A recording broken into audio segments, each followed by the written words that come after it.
I have a high proportion of people in my family who are conspiracy theorists, anti-lockdown mask or vax, or at the very least vaccine hesitant.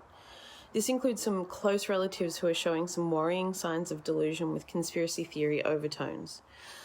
I'm the only person in my family with a formal higher education. I've become a misinformation translator, fact provider, and vaccine advocate, but I'm very tired. Apprehension to speak about the conspiracy theorist side has left a gaping hole of knowledge for working class, non-formally educated Australians that misinformation is filling. How do we fix this? How do we speak in a language everyone can understand? And Marc, it's not just a question of being educated as well. Education is not always an indicator of wisdom or intelligence either. No. But, you know, everybody is vulnerable to this.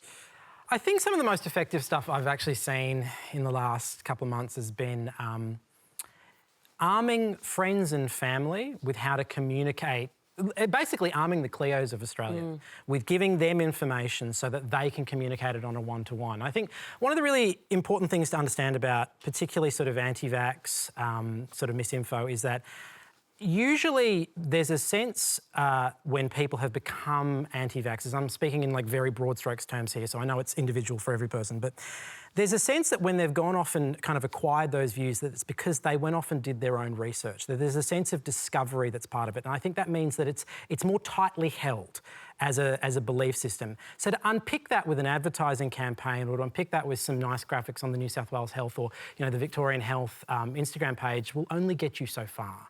I think you actually do need to arm the friends and family around those people, but I think that tends to expose some real issues, some real gaps, in some knowledge gaps in our society because, as Cleo said, she's tired and she's probably not the only one. So for me, I think that's, you know, at this really crucial stage in our vaccine rollout where we are seeing like quite high vaccine numbers in various parts of the country, but there are going to be these pockets. I think it is going to come down to friends and family and giving them every resource we can so that they can speak into those social groups and communicate that extra last step. Let's raise Craig Kelly. Tanya, shall we? Well, yeah. First of all, I want to say thanks to Cleo. It is hard to be that person, and we're really grateful to her and to people like her for standing up and speaking in favour of vaccination.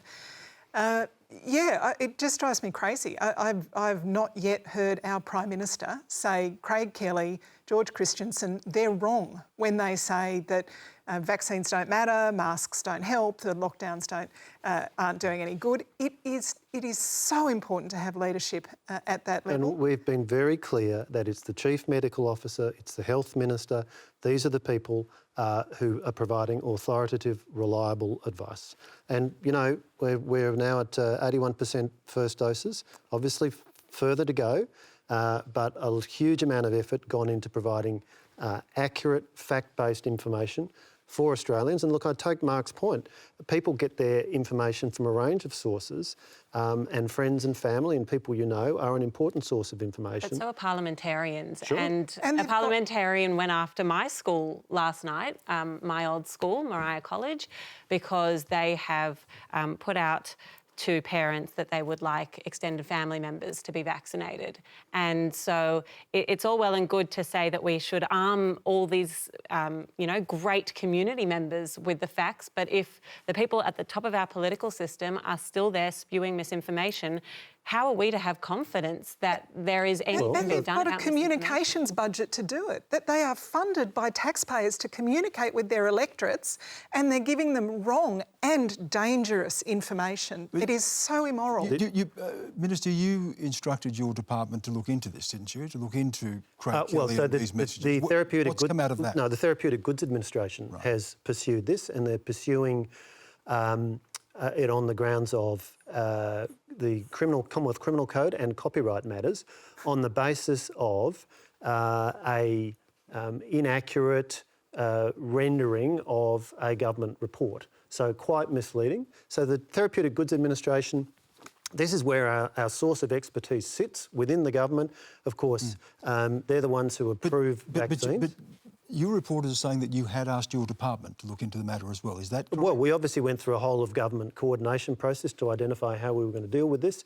But where's that at? Well, it's the Therapeutic Goods Administration is taking it forward as the area with subject matter expertise within the government.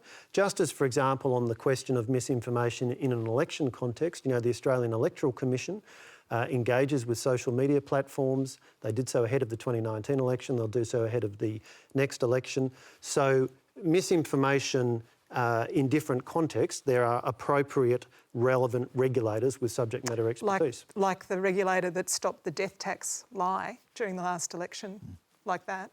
Well, if we go down there, we'll end up chewing up the rest of the program. To Marc's point, and I think this is probably the first time influencers have been discussed on Q&A, but there's a first for everything. I was really, really pleased to see Instagram launch a campaign recently that was arming influencers, who a lot of young people are listening to, with tools to be able to identify misinformation. And I think it goes to Marc's point about who we are arming with these tools.